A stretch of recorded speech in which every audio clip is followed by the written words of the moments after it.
எங்கள் அப்பா சின்ன வயசில் ஒரு வீடு கட்டினார். அந்த வீட்டில் தான் இருந்தோம். ஆனால் அந்த வீடும் வந்து எங்களை விட்டு போயிடுச்சு. ஆதி திராவிடர் மற்றும் பழங்குடியினர் கலை இலக்கிய சங்கமம் வழங்கும் ஆதி கலைக்கோள் டிசம்பர் 2ஆம் தேதி சென்னை ட்ரேட் சென்டர் நந்தம்பாக்கமில் 1000க்கும் மேற்பட்ட கலைஞர்களுடன் அனைவரும் வாருங்கள். அனுமதி இலவசம்.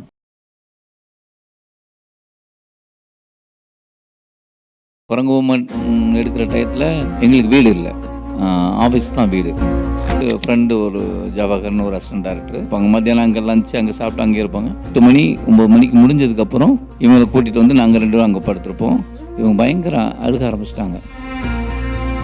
காலையில் 6 மணிக்கெலாம் சில சமயம் டைரக்டர் வந்துடுவார். உடனே ஒருவருன்னு வாயெல்லாம் சுருட்டி மேலே வச்சுட்டு உடனே குளிச்சுட்டு போவோம். இப்படி வந்து கிட்டத்தட்ட ஒரு 6 மாதம் வந்து எங்கள் அப்பா சின்ன வயசில் ஒரு வீடு கட்டினார்.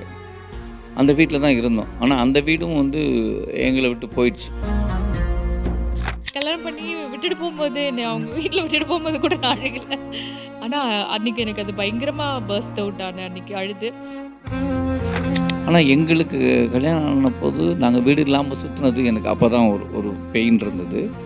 அப்புறம் நாங்கள் வீடு தேடுறதுக்கு ஐயோ, மெட்ராஸில் வீடு கிடைக்கிறது அவ்வளோ ஈஸி இல்லை. எல்லோரும் ஐயோ நீங்கள் நல்ல ஆக்டர்ஸ் ஒரு ஃபோட்டோ எடுத்துக்கலாம்பாங்க, ஆனால் வீடு மட்டும் கொடுக்க மாட்டாங்க. நான் வந்து மைனா முடிஞ்சதுக்கப்புறம் அடுத்த படம் கமிட் பண்ணல, ஒரு வீடு ஒன்று வாங்கலான்னு சொல்லி போய் வாங்கினேன். ஆனால் அந்த வீடு இன்றைக்கி வரைக்கும் கிரகப்பிரவேசம் கூட பண்ணல. இதை விட கஷ்டமான மக்கள் என்னுடைய ஃப்ரெண்ட்ஸ்லாம் இருக்காங்க. அவங்கெல்லாம் எப்படி எந்த நம்பிக்கையில் அவங்க லைஃப்பை ஸ்டார்ட் பண்ணுறாங்க, ரன் பண்ணுறாங்க. அப்போ நம்ம அதை பற்றிலாம் யோசிக்கக்கூடாது. என் பிள்ளை என் மனைவியை வந்து நான் எங்கே பார்க்குறேன்னா எங்கள் அப்பா அம்மாவை நான் பார்க்குறேன். மனசுல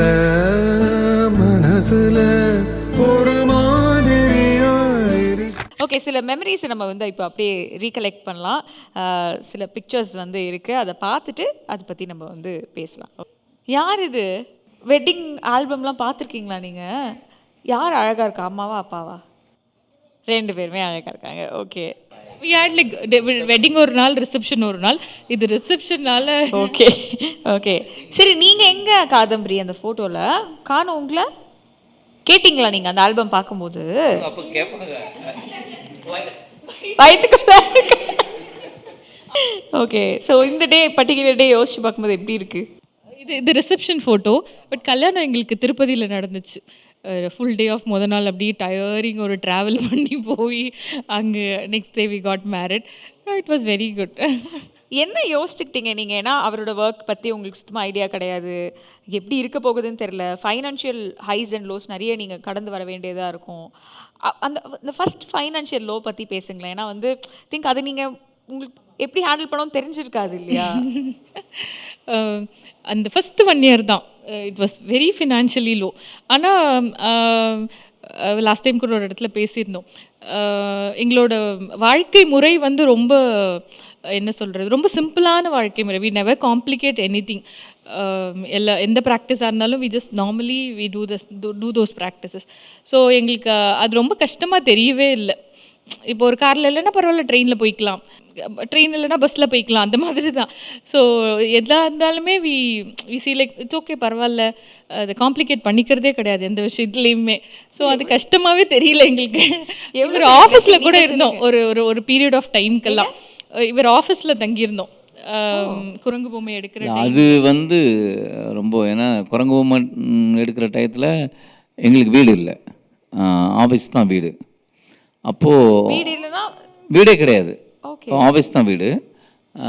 நாங்கள் 2 பேர் இருக்கிறதுக்கு அப்பா அம்மா அண்ணா தம்பி எல்லாம் ஒரு வீடு. அங்கே வந்து ரொம்ப குட்டி வீடு. நாங்கள் 2 பேரும் அப்போ தனியாக வந்து இருந்தோம். எங்களுக்கு வீடு இல்லை. ஆஃபீஸில் வந்து பகல்லாம் ஆஃபீஸ் டிஸ்கஷன் குரங்கு பொம்மை போவோம். நாங்கள் என்ன பண்ணோன்னா பகல் வந்து ஃப்ரெண்டு ஒரு ஜவஹர்னு ஒரு அசிஸ்டன்ட் டைரக்டர். அப்போது காரையும் விற்றுட்டேன், காரும் கிடையாது எங்கள்கிட்ட. எங்கள் அப்பாவுடைய ஸ்கூட்டி வண்டி, அந்த வண்டியில் ஹெல்மெட்டை போட்டுட்டு, இப்போ தான் மாஸ்க்கு, அப்போ மாஸ்க் இல்லாமலே கர்ச்சீப்பை கட்டிட்டு நான் அவன் வீட்டில் கொண்டு போய் விட்டு வந்துடுவேன். அவங்க அம்மாவும் இவங்களும் மட்டும்தான் அந்த வீட்டில் இருப்பாங்க. மத்தியானம் அங்கே லஞ்சு அங்கே சாப்பிட்டு அங்கே இருப்பாங்க. நைட்டு இவங்க எல்லாம் டிஸ்கஷன் ஆஃபீஸ் 8 மணி 9 மணிக்கு முடிஞ்சதுக்கப்புறம் இவங்களை கூட்டிகிட்டு வந்து நாங்கள் 2 பேரும் அங்கே படுத்திருப்போம். காலையில் 6 மணிக்கெலாம் சில சமயம் டைரக்டர் வந்துடுவார், 6:30க்கெலாம். உடனே ஒருவருன்னு பாயெல்லாம் சுருட்டி மேலே வச்சுட்டு உடனே குளிச்சுட்டு போவோம். இப்படி வந்து கிட்டத்தட்ட ஒரு 6 மாதம் வந்து வெறும் பைக்கில் தான் அந்த டயத்தில் 2-3 படம் ஹீரோவாக நடிச்சிட்ருக்கிறேன். ஆனால் அது எனக்கு எனக்கா அது எப்போவும் வருத்தம் இருந்ததில்லை. ஆனால் என் கூட அவங்களும் வந்து ஒரு ஆக்டர் வந்து அவங்க ஃபினான்சியலாக என்ன நான் இது நாள் வரை கேட்டது கிடையாது அவங்கள்ட்ட எப்படி இருக்குது அப்படின்னு. அவங்களுக்கு என்ன மாதிரி தோணுச்சுன்னு கூட தெரியாது. நான் இப்போ கேட்குறீங்களா? இல்லை, நான் அதை விட்டுட்டேன், அதை கடந்துட்டோம்ல. அது திருப்பி அது என்ன கேட்கணும் கேட்டால் என்ன இப்போ அவங்களுக்கு ஆள் மனசில் தவறாக இருந்திருந்தால் என்றைக்கோ காட்டியிருப்பாங்க, வெளிக்காட்டியிருப்பாங்க. அவங்க வந்து அது அண்டர்ஸ்டாண்ட் பண்ணிக்கிட்டாங்க. அதனால தான், இல்லைன்னா இத்தனை வருடமாக ஆனதுக்கு அன்னைக்கு ரியாக்ட் பண்ணியிருப்பாங்க. அது மிகப்பெரிய பிளெஸிங் தானே சார். ஏன்னா கல்யாணம் ஆன அந்த ஃபஸ்ட் இயரில் தான் நிறைய கனவுகள். இல்லை, ஆக்சுவலி நான் அந்த டயத்தில் வந்து அந்த காரை வந்து விலைக்கு கொடுத்தது போது இவங்க பயங்கர அழுக ஆரம்பிச்சிட்டாங்க. பயங்கரமாக அழுதாங்க. எதுக்கு அழுது? வண்டி இல்லை, வண்டி தானே வாங்கிக்கலாம், ஒன்றும் பிரச்சனை. அந்த வண்டிக்கு அழுகலை. ஆக்சுவலாக அவங்க அதில் தான் நாங்கள் ஃபஸ்ட்டு அந்த காரில் வந்து மீட் பண்ணோம். அதுன்னு இப்போ நீங்கள் எப்படி நான் அங்கே சொல்கிறேன்னா, இவங்களை நான் சந்தித்தது அந்த ஹாஸ்டல்லேருந்து வந்து மெயின் ரோட்டில் இருந்து அவங்கள நைட்டுக்கு பார்த்து கூப்பிட்டு போனோம். அதெல்லாம் எனக்கு இன்னும் மைண்டில் அப்படியே இருக்குது. ஸ்டெல்லா மேரிஸ்க்கு ஆப்போசிட்டில் ஒரு ஹாஸ்டலில் தான் தங்கியிருந்தேன். ஸோ பார்க்கலாம் அப்படின்னு சொன்னோடனே அதுக்கு ஆப்போசிட்டில் பார்த்திங்கன்னா ஒரு அரசமரம், ஒரு பிள்ளையார் கோவில் இருக்கும். ஸோ அது அங்கே தான் அவரோட கார் வந்து நின்றுச்சு. ஸோ நான் அப்போ தான் போய் ஃபஸ்ட் டைம் பார்த்தேன். அந்த மாதிரி அந்த காரில் பயங்கர எங்கள் கல்யாணத்துக்கு ரிட்டர்ன் அந்த காரில் தான் வந்தோம் சென்னைக்கு, திருப்பதியிலேருந்து. ஸோ அந்த மாதிரி நிறைய மெமரிஸ் அந்த காரில். ஸோ அந்த காரை அவர் கொடுக்குறாரு அப்படின்னு சொல்லும்போது நான் எதுக்குமே பர்ஸ்ட் அவுட் ஆனதே கிடையாது. கல்யாணம் பண்ணி விட்டுட்டு போகும்போது அவங்க வீட்டில் விட்டுட்டு போகும்போது கூட நான் அழுகலை. ஆனால் அன்றைக்கி எனக்கு அது பயங்கரமாக பர்ஸ்ட் அவுட் ஆனேன் அன்றைக்கி அழுது. ரோகி இப்போ நிறைய கார் வாங்கியாச்சு, மாற்றியாச்சு. ஆனால் அந்த ஃபஸ்ட்டு கார் மாதிரி எந்த அட்டாச்மெண்ட்டும் இப்போ இருக்க காரில் திருப்பி அதை எப்பயாவது திருப்பி வாங்கணும்னு முயற்சி பண்ணிங்களா? இல்லை, ஆக்சுவலி பார்த்தோம். அதுக்கப்புறம் அந்த காரில் ஒரு பொலிட்டீஷியன் தான் அதை வச்சுருக்காங்க. அந்த கார் அந்த பார்த்து உங்கள் கார் ஆமாம்ல, அந்த காரை பார்த்தோம். இல்லை, இது எல்லாமே இப்போ எங்கள் அப்பா ஆசைப்பட்ட, எங்கள் அப்பா முத கட்டின வீடை வந்து வாங்கலான்னு பார்க்கும்போது அது ஹியூஜாக இருக்குது. அது நம்ம வந்து நினைவுகள், நீங்கள் என்னென்னா அது எனக்கு வந்து அது என் கையில் கிடச்சிருந்ததுன்னு வச்சுங்களேன், இந்த நினைவுகள் நிற்காது. என்கிட்ட இல்லாதனால தான் என்னால் அதை கனெக்ட் பண்ணிக்க முடியுது, யோசிக்க முடியுது. இப்போ அதே கார் என் கையில் இருந்ததுன்னா இந்த மாதிரி இங்கே தான் உட்காந்தாங்க அப்படிலாம் யோசிக்க முடியாது. அது என்கிட்ட இருக்குல்ல, எப்போதுமே ஒரு பிரிவு தான் வந்து அது இருக்கும். அதனால் அந்த நினைவுகள்லாம் வேணும்னா அதெல்லாம் நம்ம விட்டு இருக்கட்டும். ட்ராவல் பண்ணி போவோம். இவரோட ஊர் தேவக்கோட்டைக்கு ட்ராவல் பண்ணி போய் ஒவ்வொரு தடவையும் அவர் இந்த 2-3 வீட்டிலலாம் இருந்தாங்க. ஒவ்வொரு தடவையும் சொல்லுவார், நான் இங்கே தான் இருப்பேன், இங்கே தான் எங்கள் அம்மா சமைப்பாங்க. நான் ஒவ்வொரு தடவையும் அதை புதுசாக கேட்குற மாதிரியே கேட்பேன். இது வரைக்கும் இந்த நெக்ஸ்ட் இயர் ஜூன் வந்தால் 10 இயர்ஸ் ஆக போகுது. இயர்லி ட்வைஸ் போயிடுவோம். எல்லா தடவையும் தேவக்கோட்டை போய் அவர் ஸ்கூலு எல்லாத்தையும் காமிப்பார். எல்லா தடவையும் நானும் அந்த புது கதை கேட்குற மாதிரி அதை கேட்டுப்பேன். இப்போ இவங்களுக்கு அதை யூஸ் ஆயிடுச்சு. உங்களுக்கு இருந்த அப்போ அந்த ஃபைனான்ஷியல் ஸ்ட்ரகிள், ஐயோ அவங்களுக்குடைய ஆசையை இது சின்ன பொருள் வாங்கி கொடுக்க முடியல, அவங்களை அங்கே கூட்டிகிட்டு போக முடியல, அவங்க புரிஞ்சுக்கிறாங்க ஒரு பக்கம். பட் நீங்கள் அந்த மாதிரி யோசிச்சு வருத்தப்பட்டது இல்லைங்க. எனக்கு ஆக்சுவலி தேவைகள் வந்து என்கிட்ட என்ன இருக்கோ அதுக்கு வரையும் தான் என் சிந்தனையும் இருக்குதுன்னு நினைக்கிறேன். என்கிட்ட எவ்வளோ பணம் இருக்கோ அதுக்கு தகுந்தபடி தான் நாங்கள் போகணுன்னு நினைக்கிறேன். ஐயோ அங்கே போகணுமே, நான் அது வரலையே அப்படின்னு எனக்கு இல்லை. அதனால தான் நான் வந்து ஆக்சுவலாக ஹெல்த்தியாகவும் வெல்த்தியாகவும் நான் கரெக்டாக இருக்கிறேன்னு ஒரே விஷயம் என் சிந்தனையிலேயே அது இல்லை. இதை விட கஷ்டமான ஆட்கள்லாம் இப்போ நல்லாயிருக்கும். அது இல்லை, நான் சொல்கிறேன் அந்த டயத்தில் இதை விட கஷ்டமான மக்கள் என்னுடைய ஃப்ரெண்ட்ஸ்லாம் இருக்காங்க. அவங்கெல்லாம் எப்படி எந்த நம்பிக்கையில் அவங்க லைஃப்பை ஸ்டார்ட் பண்ணுறாங்க, ரன் பண்ணுறாங்க. அப்போ நம்ம அதை பற்றிலாம் யோசிக்கக்கூடாது. நமக்கு அந்த வேலை செய்கிறதுக்கு வாய்ப்பு கிடைக்கல, இல்லை வாய்ப்பு எப்படி க்ரியேட் பண்ணுறது, இல்லை அதுக்கு நான் தகுதியாக நான் எப்படி என்னை தயார்படுத்திக்கிறது, அவ்வளோதான் என்னோடதாக இருக்கும் தவிர இது பண்ணலை அவங்களுக்கு பண்ணலை அப்படிலாம் ஸ்டில் இன்றைக்கி வரையும் அப்படிலாம் யோசிச்சதில்லை. Next memory please. So general வீடு உங்கள் வீடுல நீங்கள் லைட்டாக பார்த்து அவர் ரமணா சார் வீடோ அது கூட நினச்சேன், அது இல்லையே அப்படின்னு. ஜென்ரலாக வீடு பொதுவாக சொல்லுங்கள். நான் பார்த்தோன்னே என்ன நினைச்சேன், இங்கே நான் பிறக்காதப்போ வாழ்னாங்களா ஒன்றும் புரியலையே. அப்போ பிறக்காத பெரிய வீட்டில் இருந்திருக்கீங்களே எப்படி அப்படி யோசிச்சிங்களா நீங்கள்? ஸோ பொதுவாகவே வந்து நம்மளோட அந்த எமோஷன்ஸ் எல்லாமே வீடு தான் எங்கேயோ சம்வேர் அட்டாச் ஆகிருக்கும். நீங்கள் பேசும்போது கூட சொன்னீங்க அந்த வாழ்ந்த வீடு அப்படின்னு சொல்லிட்டு. ஃபஸ்ட்டு இந்த சொந்த வீடு அது எவ்வளோ ஸ்பெஷல்? எங்கள் அப்பா நாங்கள் வாடகை வீட்டில் இருந்தபோது எங்கள் அப்பா சின்ன வயசில் ஒரு வீடு கட்டினார். அந்த வீட்டில் தான் இருந்தோம். ஆனால் அந்த வீடும் வந்து எங்களை விட்டு போயிடுச்சு. அப்பா வந்தோடனே இங்கே வந்து நான் அப்போ கொடுக்க வேண்டாம்னு சொன்னேன், எங்கள் அப்பா சொல்லி கொடுத்தாங்க. அப்போ அதுதான் நாங்கள் இப்போ வாங்கலாம்னு நினச்சா அது ரொம்ப டூ மச் அந்த லெவலுக்கு போயிடுச்சு. அப்புறம் நான் வந்து மெயினாக முடிஞ்சதுக்கப்புறம் அடுத்த படம் கமிட் பண்ணல ஒரு வீடு ஒன்று வாங்கலான்னு சொல்லி போய் வாங்கினேன். ஆனால் அந்த வீடு இன்றைக்கி வரைக்கும் கிரகப்பிரவேசம் கூட பண்ணல. அந்த வீடு ஃப்ளாட் அப்படியே அது நான் ஏன் வாங்கினேன்னு எனக்கும் தெரியாமல் வாங்கிட்டேன். அது நான் மட்டும் தம்பி ராமையன் எல்லாருமே ஒன்று வாங்கினோம். அது வாங்கி சும்மா கிடக்கு அந்த வீடு. அது திருப்போரூர், அது அங்கே இருக்கிற இடத்துல. அப்போ அந்த வீடுங்கிறது நமக்கு இல்லை, நம்ம ஏன் அதில் போய் வைக்கணும், அவ்வளோதான் ஒரு என் மைண்டில் அது ஒரு பெரிய விஷயமா எடுக்கல. அப்புறம் நான் எனக்கு என்னெல்லாம் வீடு பிடிக்குமோ அங்கெல்லாம் போயிருக்கலாம், அப்படி தான் இருந்தது. ஆனால் எங்களுக்கு கல்யாணம் ஆன போது நாங்கள் வீடு இல்லாமல் சுற்றுனது எனக்கு அப்போ தான் ஒரு பெயின் இருந்தது.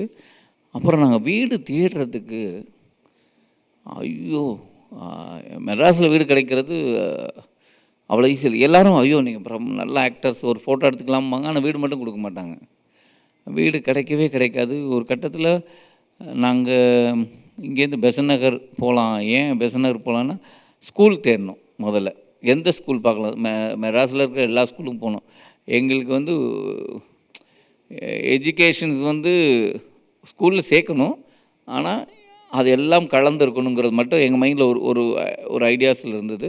அப்போ போயிட்டு இதுதான் ஸ்கூல்னு பிளான் பண்ணோம். அப்போ அதுக்கு வந்து பெசன் நகரில் வீடு வேணும் அப்படின்னு. அப்போது இங்கேருந்து கிட்டத்தட்ட ஒரு 6 மாதம் இருக்குன்னு நினைக்கிறேன். 6 மாதமாக டெய்லி ஷூட் இல்லாத போதெல்லாம் காலையில் டிஃபன்லேருந்து மத்தியானம் லஞ்ச் வரையும் கோவிட் வேறப்போ இதை பேக் பண்ணிவிட்டு இங்கேருந்து கிளம்புவோம் காரில்.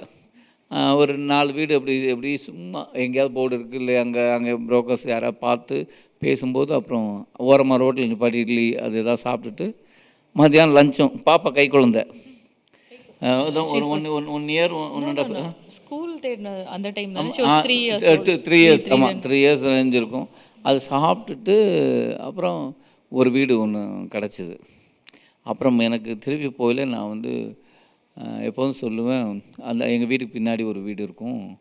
அந்த வீடு என் வீட்டுக்கு யாரெல்லாம் வந்தாங்களோ அவங்கள்ட்ட தான் கேட்டேன், சூப்பராக இருக்குல்ல அந்த வீடு, இந்த வீடு வந்து ரெண்ட்டுக்கு நான் சொல்லுவேன், ரெண்ட்டுக்கு கொடுத்தாலோ இல்லை விலைக்கு கொடுத்தாலும் அதை வாங்கிடணும் அப்படிங்கிறது மட்டும் எனக்கு ரொம்ப ஆசையாக இருந்தது. அப்போ நாங்கள் சிங்கப்பூரில் இருந்தோம். இனிமேல் வீடு போய் தேடக்கூடாது, நமக்கு யாரும் இல்லைன்னு சொல்லக்கூடாது, நமக்கு பிடிச்ச ஒரு வீடு வேணும்னு. ஆனால் கரெக்டாக நான் எந்த வீடு சொன்னேன் அந்த வீடு விலைக்கு வந்தது. அது கிடச்சிது. எனக்கு என்ன ஆசைப்பட்டேனோ அது கிடச்சிது தான். நான் தான் சொன்னேன், இவங்கள்ட்ட வந்து இவங்களும் சொல்லுவாங்க, நீ வந்து இந்த யூனிவர்ஸில் கேளு, நீ கேட்டால் கிடைக்குது, நீ இதை கேளு அப்படின்னு. ஏன்னா நான் எந்த வீடு சொன்னேன் அதே வீடு. அது ரொம்ப ஆச்சரியம், அந்த வீடு கிடச்சிது. ஏன்னா அந்த தெரு பக்கத்தில் ஒரு ஆஃபீஸ் ஒன்று எனக்குன்னு ஒரு ஆஃபீஸ் ஓனாக இருக்கணும், ஆனால் அது இப்படி இருக்கணும்னு நான் ஆசைப்பட்டேன். அது நான் ஒரு 1 இயராக நான் வாங்கி கட்டிக்கிட்டு இருந்தேன், அது பெசன் நகர்லேயே. அது நேற்று தான் அவங்களுக்கு பர்த்டே அன்னைக்கு, ஏன்னா அவங்களுடைய நட்சத்திர பிறந்த நாள் நேற்று தான் அது உள்ளே ஓப்பன் பண்ணோம். அது அஃபிஷியலாக இன்னும் ஓப்பன் பண்ணோம், ஆனால் எங்களுக்கு அவங்க டயத்துக்கு பூஜை போட்டோம். ஓகே. அது ஸோ அவர் வீடோட எமோஷன் பற்றி சொல்லிட்டாரு. குயிக்காக உங்களுக்கு இருக்கிற நீங்கள் வளரும் பொழுது உங்களுக்கு அந்த வீடோட அட்டாச்மெண்ட் அதை பற்றி. ஆமாம், எங்கள் வீட்லேயும் we sold our own house. So வாடகை வீட்டில் இந்த ஷிஃப்ட் ஆகிட்டே இருக்கிறது வந்து ஒரு பெரிய ஸ்ட்ரகிள். ஒரு இடத்துல போய் நம்ம அடாப்ட் ஆகி அந்த ஏரியாக்கெல்லாம் இருக்கிறது. ஸோ ஐ ஆல்வேஸ் வாண்டட் ஒரு குட்டி ஒரு ஒரு 200 ஸ்கொயர் ஃபீட்டாக இருந்தாலும் அது நம்ம இதில் இருக்கணும், யாருமே நம்மளை கொஸ்டின் பண்ணக்கூடாது அப்படிங்கிறதுல இருந்துகிட்டே இருந்தோம். நான் அதை விதாத் மேனிஃபெஸ்ட் பண்ண மாதிரி அவர் அது வர மேனிஃபெஸ்ட்னு சொல்ல மாட்டார். அவர் வந்து நான் நினச்சேன், அதுக்கு ஒர்க் பண்ணேன், அது எனக்கு கிடச்சிச்சு அப்படின்னு. ஸோ விதாத் மேனிஃபெஸ்ட் பண்ண மாதிரியே எங்களுக்கு கிடச்சிது. நாட் லைக் 1 இப்போ 2 ஆயிடுச்சு. ஸோ 1 வி லைக் இவருக்கு எப்படியோ ஹீ நீட் அ ஸ்பேஸ். விதாத் எழுதணும்னு ஆசை விதாத்துக்கு இப்போ. ஸோ அதுக்கெல்லாமே ஒரு ஸ்பேஸ் வேணும் அப்படிங்கிறதுனால we made it as an office. அது இப்போ நீங்க எதுக்குமே அவருக்கு நோ சொல்லவே மாட்டீங்களா? ஆமாம், நிஜமாவே நான் இல்ல, எனக்கு எதுக்குமே நோ சொல்ல சடனா அந்த கொஸ்டின் கேட்க தோணுச்சு. இல்லை, நிஜமாவே எதுக்குமே நோ சொல்ல மாட்டேன். Always stand with him. என்ன கேட்டாலும் பண்ணுவேன் நான். விதார்த் இந்த ஆஃபீஸ் 1 இயர் லைக் அலைஞ்சு திரிஞ்சு விதார்த் என்ன இது வேணும் அப்படின்னு சொல்லிடுவார், இது நடக்கணும் அப்படின்றவார். அது என்ன எங்கே இருந்தாலும் அதை தேடி பிடிச்சி வாங்கிட்டு வந்து அதை அந்த இடத்துல பண்ணிவிடுவோம். Beautiful beautiful super. I think couple goals அப்படிங்கிறது இதுவும் ஒரு கப்பிள் கோல்ஸ் அப்படிங்கிறது. நிறைய பேர் சொல்லுவாங்க, சண்டை போடுற இடத்துல தான் வந்து லவ் இருக்கும் அப்படின்னு சொல்லுவாங்க. நீங்கள் ஏன் சண்டையை போட்டுக்க மாட்டீங்க, எப்போ லவ் அவ்வளோ இல்லையா அப்படின்லாம் கேட்பாங்க. ஆனால் இது வந்து எனக்கு ரொம்ப ரொம்ப அண்டர்ஸ்டாண்டிங்காக ஒருத்தர் புரிஞ்சுட்டு அதான் அவங்களோட ஸ்பேஸ் கொடுத்து அவங்கள புரிஞ்சு வாழ்கிறதுலே நிறைய லவ் இருக்குது. சண்டை போட்டால் தான் லவ் இருக்குன்னு அதை நான் அக்செப்ட் பண்ணிக்கவே மாட்டேன். இந்த இன்டர்வியூ திடீர்னு ப்ளே பண்ணி பார்க்குறவங்க இது வந்து ஏதோ இவங்க லவ் பண்ணி கல்யாணம் பண்ணிட்டாங்க பாருங்க, விதாத் சார் எப்பயும் லவ்லாம் பண்ணிருக்காரு போல இருக்கு அப்படின்ற மாதிரிலாம் வந்து பார்த்துருப்பாங்கன்னு நினைக்கிறேன். அந்த மாதிரி ஒரு அண்டர்ஸ்டாண்டிங். லவ் பண்ணி தான் கல்யாணம் பண்ணிக்கிட்டீங்களா அப்படி கேட்பாங்க. இல்லை, மைட் பி கல்யாணத்துக்கு அப்புறம் we started loving each other. மனைவி பிரெக்னென்ட் ஆகும்போது ஆண்களோட மனநிலை எப்படி இருக்கும்? என்ன இல்லை, விஷயங்கள்லாம் ஆக்சுவலி எனக்கு பயங்கர ஹாப்பி. ஒரு விஷயம் என்னென்னா, எனக்கு இன்னும் அந்த நாள் ஞாபகம் இருக்குது. இவங்க கன்சீவ் ஆன டைம் அன்னைக்கு வந்து ஷூட்டில் தான் இருந்தேன். அவங்களும் காலையில் ரிசல்ட் கொடுத்துட்டு டெஸ்ட் கொடுத்துட்டு இதில் இருந்தோம், ஷூட்டில் இருந்தோம் டிஆர் கார்டனில். அப்போது ஒரு 6:30 வாக்கில் ஒரு 7 o'clock இருக்கும். இவங்க மேலே வந்தாங்க, வந்து அப்படி என்னை பார்த்துட்டு சிரிச்சிட்டு அப்படி சிரிக்கிறாங்க, கண்ணில் தண்ணி வருது அப்படின்னு ஓடி வந்து கட்டி பிடிச்சிட்டாங்க. அப்போது ஐநோ ஓகே அப்படின்னு எனக்கு பயங்கர ஹாப்பி. நான் யார்கிட்டையும் சொல்லலை. எல்லாம் என்னாச்சு ஒன்றும் இல்லை அப்படின்னா, அந்த மூமெண்ட் இருக்குல்ல, அது பயங்கரமான அந்த மூமெண்ட் வந்து செம்ம. இன்றைக்கி வரைக்கும் எனக்கு வந்து அந்த பக்கம் போனேன்னா நான் டக்குன்னு எனக்கு இப்போ நம்ம சொல்லுவோம்ல, நான் படித்த ஸ்கூல், நான் இங்கே இருந்தேன், இங்கே தான் நான் முதல்ல ஷூட் பண்ணும்போது இங்கே இருந்தாங்கிறது ஏதாவது ஞாபகம் வரும். ஆனால் எனக்கு அந்த ரோடு போகையிலேயே அந்த டிஆர் கார்டனில் எவ்வளவோ படம் பண்ணியிருந்தாலும் அந்த பர்டிகுலராக எனக்கு டக்குன்னு அதுதான் ஞாபகம் வரும். அவங்க தான் ரொம்ப என் மேலே அஃபெக்ஷனை பயங்கரமாக காட்டுவாங்க.